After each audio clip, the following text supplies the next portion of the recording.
Sentire Media. Well, hello everyone, and welcome back to another episode of A New Life in Italy. I'm your host, Samantha Wilson, and today we're going on a virtual tour across Italy and its many regions. If you're considering making Italy your home, you've probably imagined yourself enjoying those lazy Italian days by the seaside, or maybe you're thinking about exploring those little volcanic islands, or maybe all the way up north to the snowy mountains in the Dolomites. But the big question always remains, where in Italy should you call home? You see, Italy isn't just a country, it's a collection of cultures and climates and opportunities. It's divided into 20 very unique regions, each of them having their own flavor and their own vibe. So whether you're looking for a very busy economic hub in the north, or something a little more relaxed and sun-soaked in the south, or maybe you just want everything in the middle, today's episode will help you decide where in Italy may be the perfect fit for you, considering your lifestyle and your budget. I'm going to be talking about what makes each region stand out, from access to job opportunities, healthcare, the infrastructure and services, and of course, that local vibe. Ready to find your dream Italian region? Let's get started. I'm Samantha Wilson, Chief Dreammaker at smartmoveitaly.com, and this is A New Life in Italy, a show where each week I take you behind the scenes of what it's really like to move to Italy, introduce you to some fascinating people, answer your questions, and show you how starting a new life in Bel Paese is possible for you. All right, well, welcome back. Now, deciding where to live in Italy is probably the most crucial and maybe the hardest part of planning your move to Italy. And this is because every region in Italy has something different. It's distinctive. And to ask someone where to live in Italy, sometimes it's like asking someone, what is Italian food? Because depending where you are, everything changes. And I think it's what I really love about this country, the diversity of the regions. Like in Canada or even, the States, the West and the East coasters are very different from each other. But Italy's a little bit different. It's more about the North and the South, and the differences are very extreme, and they're almost immediately appear when you cross the borders. Italy, as some of you may be surprised to know, is a very young country. It wasn't until 1861 that Italy actually became a republic, a country unto itself. Before then, it was just a collection of kingdoms, and they had their own rulers and their own laws and traditions and customs, and of course, their own languages. And it was because of this that we still see all of these very distinct patterns in all of the different regions across Italy. The coming together as a country, of course, has had its challenges over history. And from the 20 regions that I talked about, 5 of them are still autonomous. And this means that they will follow the rules of Italy, but they also have some of their own too. Now let's get the geography down first, because as I said, there's 20 regions, and inside each of these regions are provinces. And inside those are comune, or municipalities. So for example, a region is Tuscany, or Lazio, or Sicily. And a province is Arezzo, which is inside Tuscany, Latina, which is inside Lazio, or Messina, which is inside Sicily. And then a comune is a little town or municipality inside that province, which is inside the region. So, for example, Cortona is inside the province of Arezzo, inside the region of Tuscany. Now, some provinces and municipalities are the same, which can make it a little bit more confusing. So, for example, the province of Florence is in Tuscany, but the province of Florence also has the city of Florence. And the province of Roma also has the city of Roma. So this can be a little bit confusing to some people. And understanding where your municipality is really important when you're deciding on population size, because you might be trying to take advantage of a special tax incentive, but also helps you understand where the administration is of where you're living. Now, having said all of that, every region has its own style, its own vibe, its own brand, in a sense, if we're talking about Tuscany, and of course has its own opportunities for foreigners. Some of these regions may be a little more rustic and less developed than others, and some may be more international, have bigger cities, and have a life that might even resemble elements of North America. But regions are large, so it's not really fair to paint an entire region with one brush, because you can find elements of each region or types of places to live in all of the regions. So the first thing to consider is, what kind of lifestyle do you want of your new life in Italy? And what kind of response from the community are you most comfortable with? So let's dive into that a little bit. Ask yourself these questions because personality matters on where you're living here. Do you prefer order, rules, modern amenities, something that's really predictable? You can go out in the morning and pretty much know what to expect as your day unfolds. It's Italy, so there's still going to be some element of surprise. But, if you prefer this more predictable way, the northern part of Italy is probably better suited for you. However, if you're more comfortable with a little looser rules, maybe more rustic amenities, really deep-rooted and seated traditions, maybe a little more chaos and definitely less predictability, then you need to move further south. This will be a better spot for you. Now, it doesn't mean that everything in the south is chaos, but compared to the north, it can feel that way to some people. Considering that you already have to adapt to a new language and customs, so it's important to pick an environment that fits your personality better right from the beginning, because this will give you a big advantage. You're not always faced with pushing against a wall that you don't like.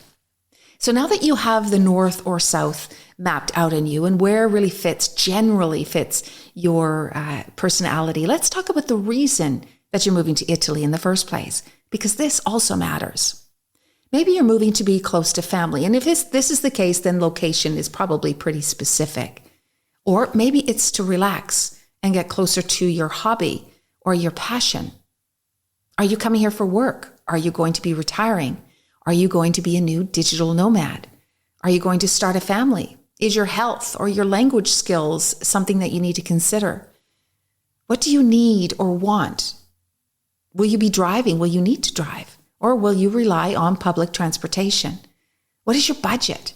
Do you want to live on a tight budget, or do you have a little extra to spend and prefer the conveniences and luxuries of cities? Do you plan to travel around Italy and explore, or even go outside of Italy and go all over Europe, spend your time traveling Europe using Italy as your base? Is being close to a major airport important? How about the mountains? Do you want to be in the mountains, or are you more about the sea or the countryside? These are a lot of questions, and these are questions that you need to think about and ask yourself to better understand where your perfect place is. And this is because Italy has it all. So it can feel like, a bit of a kid in a candy store when you're trying to make a decision. And many people will choose to live where they spend most of their time on their holidays. But when you consider what you need out of your full-time life in Italy, rather than just a few weeks or months on a holiday, your decisions may change, and probably should. So let's dive into the main decision-making factors when choosing the best place to live in Italy. Let's talk about work, or your money, or job opportunities. If you need to work, and what I mean by that is you are intending to come to Italy to find a job, then you need to be closer to a city. And this is for the same reason as you would choose to be in a city in your home country.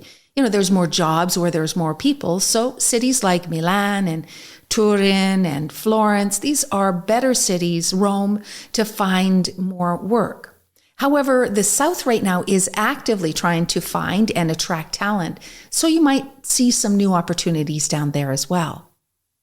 Now, typically bigger cities are in the north and central part of Italy, so your chances will increase if you focus your attention there.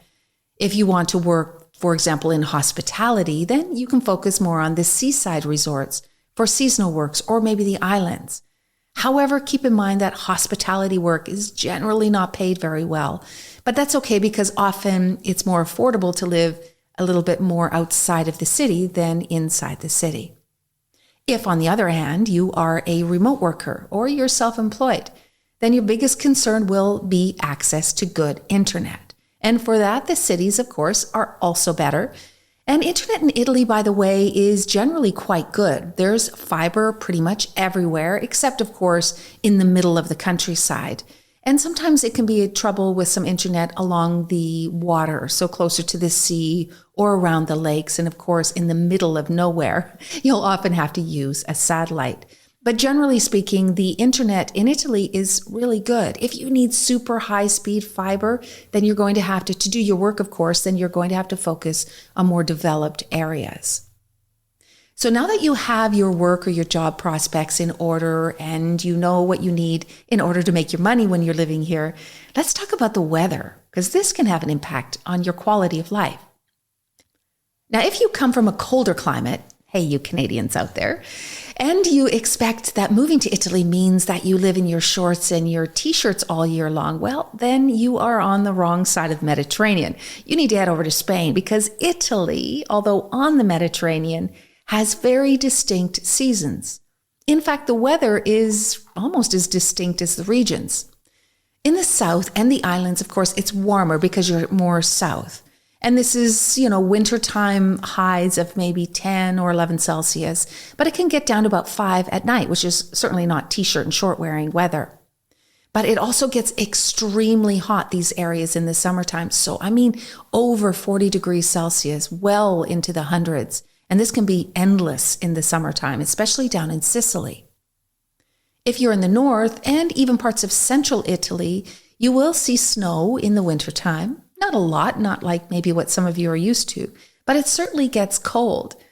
And in the summertime, it's super hot. Again, the cities will get muggy, will get humid, and quite uncomfortable in the summertime. Summer's long here. It starts to get hot around the end of May, and it doesn't end until now, about October. And in the summer, we often have these really violent thunderstorms, which are quite brilliant to watch, but it's the way that it's almost a snaps you out of this super hot heat wave into a cooler moment until it starts all over again. Now, you'll find the seasons are welcomed here. As we do, everything here revolves around the seasons. We eat seasonally, we dress seasonally, and we celebrate based on the seasons.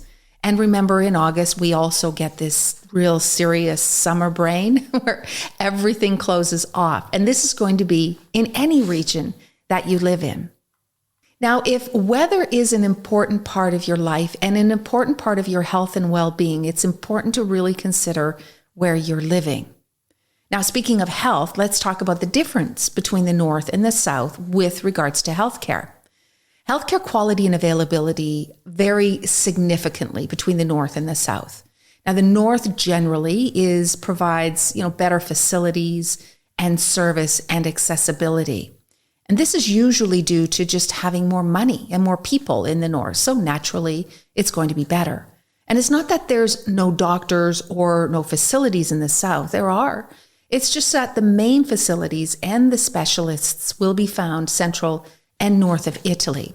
So if you need a specialist for a health condition, then you have to focus on where you're living to have easier access to them. Central or northern Italy may be a better spot for you. For many foreigners, moving to a city in Italy means that they will no longer need or want a car, which is a good thing, because walking can soon become your main method of transportation. And in some situations, this is perfectly fine for most people. But for some of you who want to drive and have a foreign driver's license, you need to understand that after 12 months of living in Italy as a resident, your current license will not be valid, and you'll need to take an Italian driver's test. And then if you're lucky to pass, because it's notoriously challenging, then you'll be another teenager again, driving around with restrictions. And this is important when you're deciding on where you're going to live, because choosing your location wisely will be important. If you are stuck in the middle of the country, it's a very long walk for a coffee in the morning once your license expires. Now, speaking of coffee in the morning, the next thing to consider is your social life, or even if you want one. Most people we help move here say that their social life is a lot better in Italy than it ever was back home. And it's mostly because there are more like-minded people here, and focus on the friends and the family. It's a major part of life here. So it's only natural that you too will start to become more social, whether you like it or not. Now, however, if you don't want to be, that's perfectly fine too. Just consider your location in this mix. Again, back to your personality. If you move to a really very tiny town where everyone knows everybody and everything, and you are the one foreigner, not only that lives there, but that never goes out, never says hi, and never participates, then it's probably not going to be a very welcoming or comfortable situation for you. A city, perhaps, is a better place if you're someone who wants to keep a private lifestyle. If, on the other hand, a party is your middle name, then you'll be able to find events and celebrations pretty much everywhere. It's endless. Italians love to party. They love a festa. So if you do too, this is your place, my friend, for sure. Now, in the South, once you are accepted into the communities, and this can take a little bit of time, I promise you, your social calendar will be packed. Now, in the North, same thing happens all over Italy, but in the North, it can be a little bit more closed off. And this is really due to maybe the closeness to the German or Austrian culture, where it's a little bit more insular, not so outward and open as the Italian culture. Now, areas like Lombardy, Tuscany, and Rome also can attract a lot of expats. The big cities that fill these towns, Milan, Florence, Siena, Rome, Turin, these areas are packed full of expats. And some people do think about moving to Italy and they want to be around people from their home country, and some people don't. So if you are integrating into a new culture, if your idea is to move to Italy and just try to be around as many Italian people as possible, if this is important to you, then choose a smaller village, not necessarily the main cities, because they may offer you more opportunities to engage and make new friends. Now, speaking of big cities, if you're worried about your safety, don't, because Italy is really very safe. Actually, Europe is super safe. Most cities have really so many tourists and so much going on because people are always out and about that there's always somebody in the street. So this, people around makes things really very safe. Now, of course, you need to use your common sense, but if you are thinking about the South and you're worried about the mafia, don't, because unless you decide to be part of their world, then you're never going to even notice that there's mafia or organized crime, just like you wouldn't in your home country. Now, generally speaking, of course, Italy is extremely safe everywhere that you live. Okay, let's step back for a second and do a little bit of a recap. Generally speaking, the North is best for healthcare, for the infrastructure, for work, and for services. You're going to find more English speakers. It might be a little bit less open to foreigners or newcomers, a little bit more insular. It's definitely going to cost more, so you'll need more money. It's busier, and the weather is more diverse, so it's colder for sure in the winter time. But it's definitely more organized, so if your personality likes that, Central to North is sort of where you want to be. Now in the South, it is hotter, of course. It's less seasonal, so although there's 4 seasons, they're not quite as extreme. The people are warmer and the smaller towns are more welcoming. It may be a little less accessible, so healthcare, transportation services might be a little limited. You will find a lot less English speakers there, so you'll have to work harder at your studies for Italian. It's going to be a quieter pace of life, a little more rustic, less convenient. Obviously, your budget will go further in the South. It might also be a little more chaotic, so the rules are a little looser down there. So if this all feels more like you, then think about the South. And if you're still thinking about it, let's dig a little bit deeper. I want you to consider your lifestyle. How do you picture your days in Italy? Will you wake up and go to work? Will you explore? Will you go on an adventure? Or does spending the days in your garden seem to fill up your days, your ideas and your dreams? Because once you've chosen the North or the South, so whichever personality fits you the best, then I want you to think about the type of location you want to live. And by this, I mean the seaside, the mountains, the countryside, or a city. Regardless of which one you choose, consider that you will have to shop and do daily things, just like you do now. And I like to start by asking our clients, where is the main shopping or commercial center in the area that you like or that you're thinking about? And then look at that and work outwards from there. Now, just because you like Florence, for example, doesn't mean that you need to live in the city or in the centro, in the very center of Florence. There's many beautiful places and communities just outside the city that can give you the same quality of life at a lot less cost and a more local vibe. And they all have good transportation, so you can be in the city in no time and then go back to your quiet retreat for an evening aperitivo. If you keep falling down that rabbit hole of property searching, I want to remind you again to think about yourself and your personality when you're deciding on a place to live in Italy. Ask yourself, what are your hobbies? What are your passions? What really gets you out of bed in the morning? And what makes you pull the covers over your head and never want to leave? If you hate the beach in the hot weather, you will be miserable in the south. It doesn't matter what the tax incentive is. You're going to hate your life there. If you're a snowbird and you've seen enough of the white stuff in your life, then don't pick the north. You're going to be miserable there. When you focus on what you like to do in your spare time and where you're coming from and what you're hoping to go to, you will find like-minded people that are around you, that inspire you and support you. You will always have something to do. You'll have something to see and something to learn and something to experience. Because after a while, living in Italy, the honeymoon will wear off, I promise. And all you're left with is your new life in Italy. So one final tip. Italy has exceptional transportation, both with fast trains and low-cost airlines. And there's airports everywhere. So if you live in the north, if you decide that the north or center and north of Italy is more your personality, but also have these dreams of the south or vice versa, it's super affordable and very easy to just jump on a train, spend a few euros, jump on a plane, and spend a week in your dream destination. And then head back home to where your daily life fits who you are.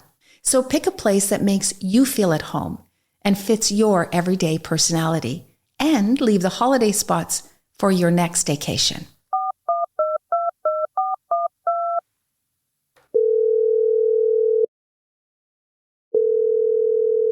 It's time for listener questions. Just like the old radio call-in shows, my team has picked 3 listener questions, all left on our voicemail.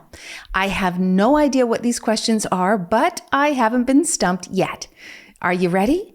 Let's get started. Hi, Samantha. This is Tina. My question is it hard to convert my North American driver's license to an Italian one? And is that even possible? Or would I have to do a complete new test there in Italy? Hi, Tina. Thanks for the question. It's a big question. People ask all the time about driving in Italy. If you have a non-exchangeable driver's license with the country, with Italy, from the country you're from, then unfortunately, no, you cannot exchange it. After 12 months of legal residency in Italy, you will have to have an Italian driver's license. And this means that you have to take a learner's test starting from scratch. It's usually all in Italian, unless you live in the north where you can also have it in French or German. But typically it's in Italian, and it's a really, really tricky test. There's some really great Facebook groups out there. I think one's called Help, I Need My Folio Rosso, I think it is, about having to, helping you study for and prepare for your learner's test. But the question also people ask a lot sneakily on the side is, what if I'm driving? What's going to happen if I get caught? Well, if you continue to drive on your foreign license after it's not valid, after 12 months of legal residency in Italy, and you get caught or you're in an accident or something happens, not only will your car be confiscated and you receive a very big ticket, if you were in an accident, for example, you won't have any insurance. So it's a very big risk to take.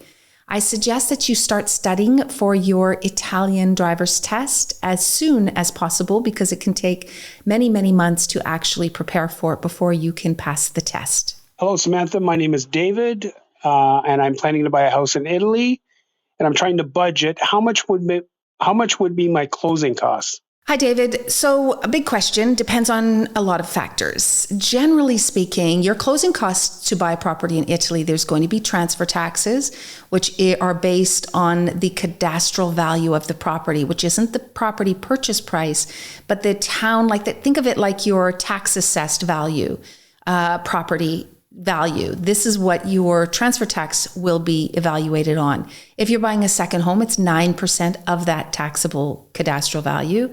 If it is your first home, it's 2%.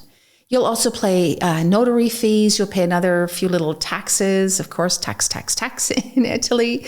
And you'll also pay commission, which is nowadays is about 4% of the purchase price. What we like to tell our clients is that budget about 10% of your purchase price to cover your closing costs. This is more or less what you'll need, depending, of course, on some outside factors. But if you keep that number in mind, it's easier to plan. Hi, Samantha. This is James. And my question for you is, what is the most affordable places in Italy and what are the most expensive parts of Italy? And why? Thank you. Look forward to your answer. Hi, James. Oh, I love this question. So, generally speaking, cities in Italy are more expensive than the countryside, and I think that's probably common everywhere. But in Italy, there's a definite definition between the north and the south of Italy. The most expensive areas in Italy is northern Italy, for sure, closer to Milan, all up in the north, in the mountains. All of that area is about the highest price per square meter in all of Italy. And then if you move into the central part of Italy, in the cities, the more popular areas, Tuscany is quite expensive because it's Tuscany and it's a brand and it's a good investment in itself. But you can move right across from Tuscany to Umbria, and although it feels and looks similar, it's about 20% less. Same with Marche, you can go even further, which is across to the Adriatic side. So the more you move south from the north, the lower the prices will get. The least expensive places in Italy per square meter generally are Calabria and the south, like Puglia, Calabria, Sicily. These areas are the most affordable areas, but again, you can have pockets. Anything close to the sea is going to be more expensive than inland. So you can have pockets that are more expensive than others.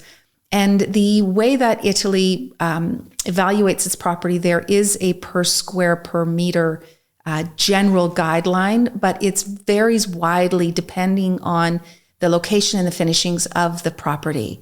So depending on your budget, you can get those really low cost properties, under 100,000. You get lots of those in the south. Really impossible to find them in the north, in anywhere really that you want to probably be. There's a reason for pricing properties in Italy or for low cost homes in Italy. And this, I think, is a really good last point to mention with your question, in that I know there's a lot of advertising out there for one-year houses and super low cost properties, and it feels really like amazing what you can get here. And it truly is. You can do way better here than you probably can in your home country.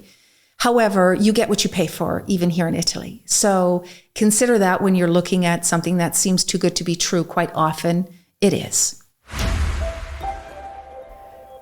Well, that's all for this week's episode. Thank you for listening. If you have any questions about visas, citizenship, property, and really anything about moving to Italy that you would like me to answer in an upcoming episode, please feel free to send us a voicemail at our website at smartmoveitaly.com/podcast, or just click on the links in the show notes.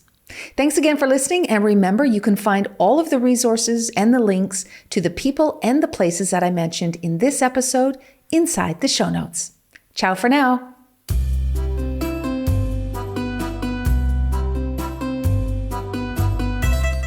A New Life in Italy podcast is a production of Sentire Media, created and hosted by me, Samantha Wilson. Production by London Nero, and with special thanks to Ali Frothingham, Sofia Pisana, and the entire team at Sentire.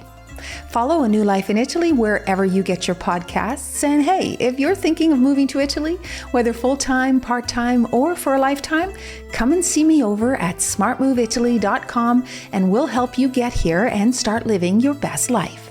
And don't forget, if you love this episode, please rate and leave a review. It's much appreciated. I can't wait to meet up with you again next week, same time, same place. Ciao for now.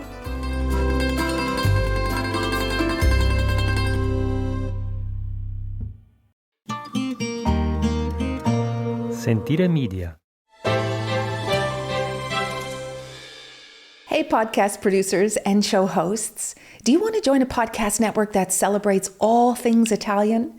At Sentire Media, we understand the allure of Italy and its unique culture. Our devoted team of hosts and producers are all driven by their shared passion for Italy. And we work tirelessly to create the best lifestyle podcasts and content that will whisk you away to the very heart of Italy. With us, you can savor the mouth-watering flavors, get lost in the stories from the past, break down the cultural barriers, and truly immerse yourself in the vibrant traditions of this intoxicating country. If you have a great podcast idea or are already in production and would like to join Sentire Media, head over to sentiremedia.com, that's SENTIRE media.com, and find out how to submit your show.